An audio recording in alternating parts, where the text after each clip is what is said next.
जय श्री कृष्णा। कान्हा जी सदा आप सभी की रक्षा करें, आप सभी को मान सम्मान और सारी खुशियां दें।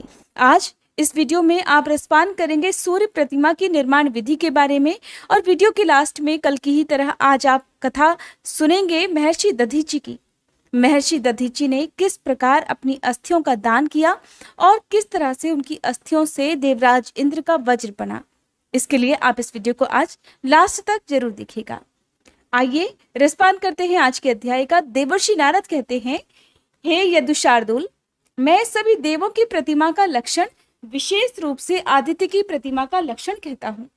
1 हाथ, 2 हाथ, 3 हाथ या 3.5 हाथ लंबी या देवालय के द्वार के प्रमाण के अनुसार भगवान सूर्य की प्रतिमा का निर्माण कराना चाहिए।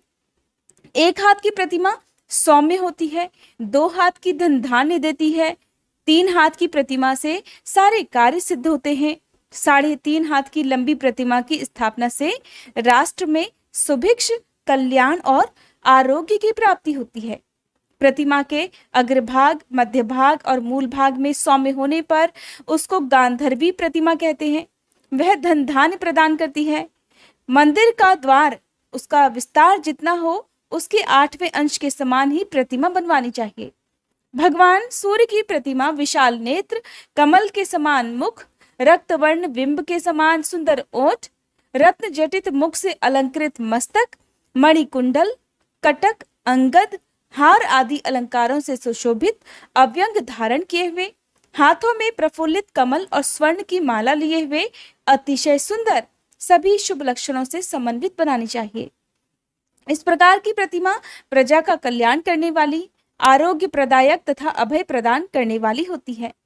हीन या कम अंग वाली प्रतिमा अनिष्टकारक होती है, इसलिए प्रतिमा सीधी और सुडौल बनवानी चाहिए। ब्रह्मा जी की मूर्ति हाथ में कमंडल धारण किए हुए, कमल आसन पर विराजमान तथा 4 मुखों से संयुक्त बनवानी चाहिए। कार्तिकेय की प्रतिमा कुमार स्वरूप हाथ में शक्ति लिए अतिशय सुंदर बनवानी चाहिए। इनकी ध्वजा मयूर मंडित होनी चाहिए। देवराज इंद्र की प्रतिमा 4 दांतों से युक्त सफेद दांतों वाले ऐरावत गज पर आरूढ़ और हाथ में वज्र धारण किए बनवानी चाहिए। इस प्रकार सभी देवों की प्रतिमा शुभ लक्षणों से युक्त और सुंदर बनवानी चाहिए। देवर्षि नारद आगे बोले, हे सांब, भगवान सूर्य की इस प्रकार की प्रतिमा बनवाकर ईशान कोण में 4 तोरण, पल्लव, पुष्पमाला, पताका आदि से विभूषित कर फिर अधिवासन के लिए मंडप का निर्माण करवाना चाहिए। काष्ठ की मूर्ति श्री, विजय, बल, यश, आयु और धन प्रदान करती है। मिट्टी की प्रतिमा प्रजा का कल्याण करती है। मणिमयी प्रतिमा कल्याण और सुभिक्ष प्रदान करती है। स्वर्ण की प्रतिमा पुष्टि, चांदी की मूर्ति कीर्ति, ताम्र की मूर्ति प्रजावृद्धि तथा पाषाण प्रतिमा विपुल भूमि लाभ कराती है। लोहे, शीशे और रागे की मूर्तियां अनिष्ट करने वाली होती हैं, इसलिए इन धातुओं की प्रतिमा सूर्य मंदिर के लिए कभी नहीं बनवानी चाहिए। सांब ने पूछा, हे नारद जी, भगवान सूर्य सर्वदेवमय कहे गए हैं, ये उनका सर्वदेवमय तत्व क्या है, कैसा है, उसे भी कृपा कर बतलाइए। तो देवर्षि नारद कहने लगे, सांब, तुमने बड़ी उत्तम बात पूछी है। अब मैं ये सब भी बता रहा हूं, इसे भी ध्यानपूर्वक सुनो। भगवान सूर्य सर्वदेवमय है। उनके नेत्रों में बुध और सोम, ललाट पर भगवान शिव, सिर में ब्रह्मा जी, कपाल में बृहस्पति, कंठ में 11 रुद्र, दांतों में नक्षत्र और ग्रहों का निवास है। ओष्ठों में धर्म और अधर्म, जिह्वा में सर्वशास्त्रमयी महादेवी सरस्वती विराजमान है। कणों में दिशाएं और विदिशाएं, तालु देश में ब्रह्मा और देवराज इंद्र स्थित है। इसी प्रकार भूमध्य में 12 आदित्य, रोमकूपों में सभी ऋषिगण और पेट में समुद्र, हृदय में यक्ष, किन्नर, गंधर्व, पिशाच, दानव और राक्षस गण विराजमान है। भुजाओं में नदियां, कक्षों में वृक्ष, पीठ के मध्य में मेरु, दोनों स्तनों के बीच में मंगल और नाभि मंडल में धर्मराज का निवास है। कटी प्रदेश में पृथ्वी आदि, लिंग में सृष्टि, जानुओं में अश्विनी कुमार, उर्वों में पर्वत, नखों के मध्य 7 पाताल, चरणों के बीच में वन और समुद्र सहित भूमंडल तथा दंतांतरों में कालाग्नि रुद्र स्थित हैं। इस प्रकार भगवान सूर्य सर्वदेवमय और सभी देवताओं की आत्मा है। जैसे वायु से ये सारा संसार व्याप्त है, वैसे ही चराचर जगत इनसे परिव्याप्त है, क्योंकि वायु भी भगवान सूर्य के प्रत्येक अंगों में ही स्थित रहता है। ऐसे ये भगवान सूर्य संपूर्ण प्राणियों पर अनुग्रह करने के लिए निरंतर तत्पर रहते हैं। देवर्षि नारद बोले, सांब, अब मैं अधिवासन विधि कहता हूँ, सुनो। पवित्र भूमि को लीप कर 5 रंगों से चतुरत्न सुंदर मंडल की रचना करें। पताका, ध्वज, तोरण, छत्र, पुष्पमाला आदि से उसे अलंकृत कर मंडल में कुशा बिछाएं और सूर्यदेव की मूर्ति की स्थापना करें। भगवान सूर्य का आह्वान कर उन्हें अर्घ दें। मधुपर्क तथा वस्त्र, यज्ञोपवीत आदि से पूजन करें और अव्यंग अर्पण करें। जिस प्रकार देवताओं को पवित्रक अर्पण किया जाता है, वैसे ही हर वर्ष सावन मास में नवीन अव्यंग की रचना कर सूर्य नारायण को समर्पित करना चाहिए। इनका यह पवित्रक है। नवीन अव्यंग के समर्पण के समय ब्राह्मणों को भोजन कराएं। भगवान की प्रतिमा को सुगंधित द्रव्यों से उपलिप्त कर पुष्पमाला अर्पित करें और धूप आदि दिखाएं। नमः शंभवाय इस मंत्र से भगवान की प्रतिमा को शैया के ऊपर शयन कराएं। संपूर्ण कामनाओं की पूर्ति के लिए इस प्रकार 5 दिन, 3 दिन अथवा एक ही रात्रि प्रतिमा का अधिवासन करें। देवालय के ईशान कोण में उत्तम स्थान के मध्य में कुशा बिछाकर वहां शुक्ल वस्त्रों से सुसज्जित शैया रखें और फिर सिरहाना पूर्वमुख रखा जाए। उसी शैया पर भगवान सूर्य की प्रतिमा को शयन कराएं। उनके दाहिने भाग में निक्षुभा, वाम भाग में रागी और चरणों के पास दंडनायक तथा पिंगल को स्थापित करें। उस रात्रि में सूर्य नारायण के समीप जागरण करें। बंदी चरण से स्तुति, नृत्य, गीत आदि उत्सव कराएं। प्रभात होते ही ऋग्वेद के विधान से प्रतिमा का उद्बोधन करें और स्वस्ति वाचन पूर्वक भगवान की पूजा कर ब्राह्मण तथा भोजकों को हविष्य पात्र भोजन कराएं और उन्हें दक्षिणा देकर प्रसन्न करें। अनंतर मंदिर के गर्भगृह में पिंडिका के ऊपर 7 अश्वों से युक्त स्वर्ण का रथ स्थापित कर सूर्य नारायण को अर्घ देकर मंगल वाद्यों के साथ जलधारा गिराएं। फिर उत्तम मुहूर्त और स्थिर लगन में प्रतिमा की स्थापना करें। प्रतिमा का मुख नीचे, ऊपर या अगल बगल तिरछा न हो, बल्कि सीधा और एक सा रहे। भगवान सूर्य की प्रतिमा के दक्षिण भाग में और वाम भाग में क्रमशः निक्षुभा और रागी की प्रतिमा स्थापित करें। फिर मोदक, पायस, कुशर आदि से इंद्रादि 10 दिक्पालों का आह्वान और पूजन कर उन्हें बलि समर्पित करें। इसके बाद स्तुतियों और विविध उपचारों से सूर्य नारायण भगवान का पूजन कर ब्राह्मणों और भोजकों को भोजन कराएं और उन्हें दान दक्षिणा दें। इस प्रकार भक्तों द्वारा भक्ति पूर्वक प्रतिमा की स्थापना किए जाने पर वह उनकी सभी प्रकार कल्याण, मंगल और सुख समृद्धि की वृद्धि करती है और उसमें भगवान सूर्य का नित्य सानिध्य रहता है। सूर्य की स्थापना करने वाला व्यक्ति मोक्ष प्राप्त करता है और उसे अगले 7 जन्मों तक आदि व्याधियां भी नहीं सताती। 3 दिनों तक प्रतिष्ठा के उत्सवों में सम्मिलित रहने वाला व्यक्ति सूर्य लोक को जाता है। सूर्य नारायण की प्रतिमा की स्थापना करने से 10 अश्वमेध और 100 वाजपेयी यज्ञों का फल प्राप्त होता है। मंदिर की ईंट जब तक चूर्ण नहीं हो जाती, तब तक मंदिर बनवाने वाला पुरुष स्वर्ग सुख भोगता है। सूर्य मंदिर के जीर्णोद्धार करने का पुण्य इससे भी अधिक है। जो पुरुष मंदिर का निर्माण कराकर प्राणियों की सृष्टि, स्थिति और प्रलय के हेतुभूत सूर्यश्रेष्ठ भगवान सूर्य की प्रतिमा स्थापित करता है, वह संसार के सभी सुखों को भोगकर 100 कल्पों तक सूर्यलोक में निवास करता है।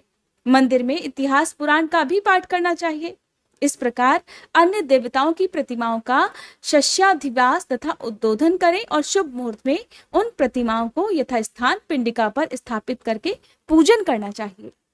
आज का अध्याय समाप्त हुआ। इसके आगे का वृतांत आप अगले अध्याय में सुनिएगा। अब सुनिए महर्षि दधीची की कहानी। संसार में हर प्राणी अपने अपने लिए जीते हैं, सभी अपना भला चाहते हैं, लेकिन कुछ मनुष्य ऐसे भी होते हैं जो परोपकार करने के लिए अपने हितों का और अपने प्राणों का भी बलिदान दे देते हैं। हमारे देश में ऐसे ही बहुत सारे मनुष्य हुए हैं, बहुत सारे नर और नारियां हुए हैं जिन्होंने दूसरों की सहायता और भलाई के लिए अपने आप को संकट में डालकर अपने प्राणों का बलिदान करके दूसरों का उपकार किया है। ऐसे ही महान परोपकारी पुरुषों में महर्षि दधीची का नाम बड़े आदर और सम्मान के साथ लिया जाता है। महर्षि दधीची बहुत बड़े ज्ञानी थे।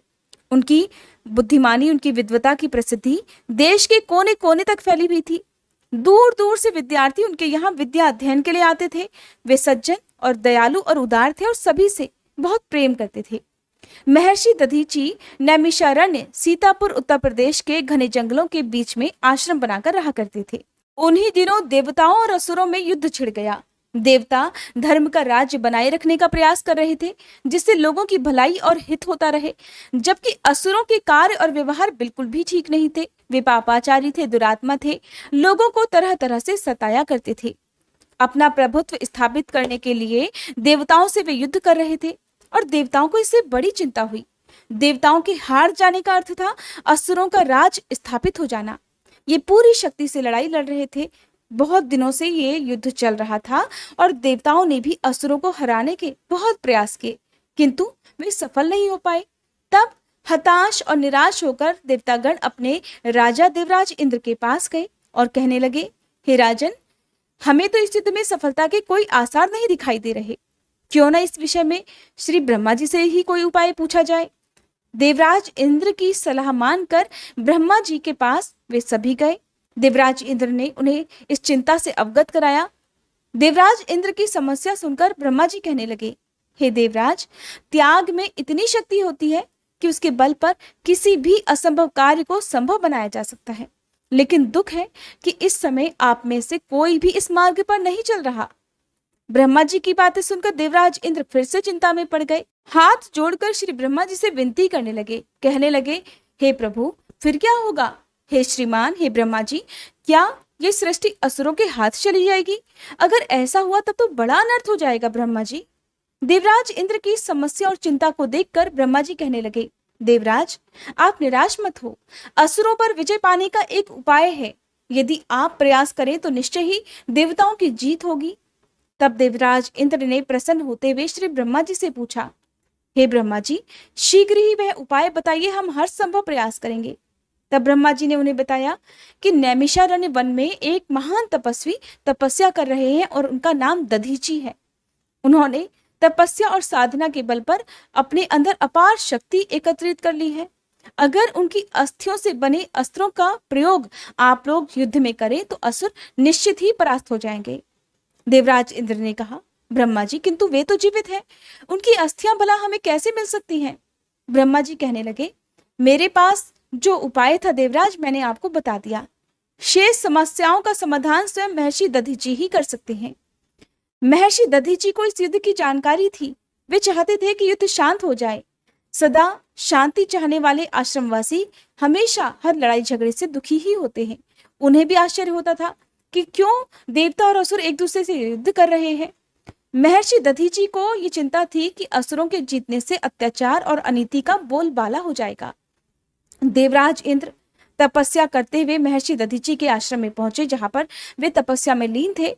महर्षि उस समय ध्यान अवस्था में थी, तो देवराज इंद्र उनके सामने हाथ जोड़कर एक याचक की मुद्रा में खड़े हो गए। ध्यान भंग होने पर देवराज ने महर्षि को प्रणाम किया। तब महर्षि ने देवराज इंद्र को बैठने के लिए कहा, फिर उनसे पूछा, कहिए देवराज, कैसे आना हुआ? देवराज इंद्र कहने लगे, महर्षि, क्षमा कीजिए, मैंने आपके ध्यान में बाधा पहुंचाई। महर्षि, आपको ज्ञात होगा, इस समय देवताओं पर असुरों ने चढ़ाई की हुई है और वे तरह तरह के अत्याचार कर रहे हैं। उनका सेनापति वृत्तासुर बहुत ही क्रूर और अत्याचारी है, उसे देवतागण हार रहे हैं।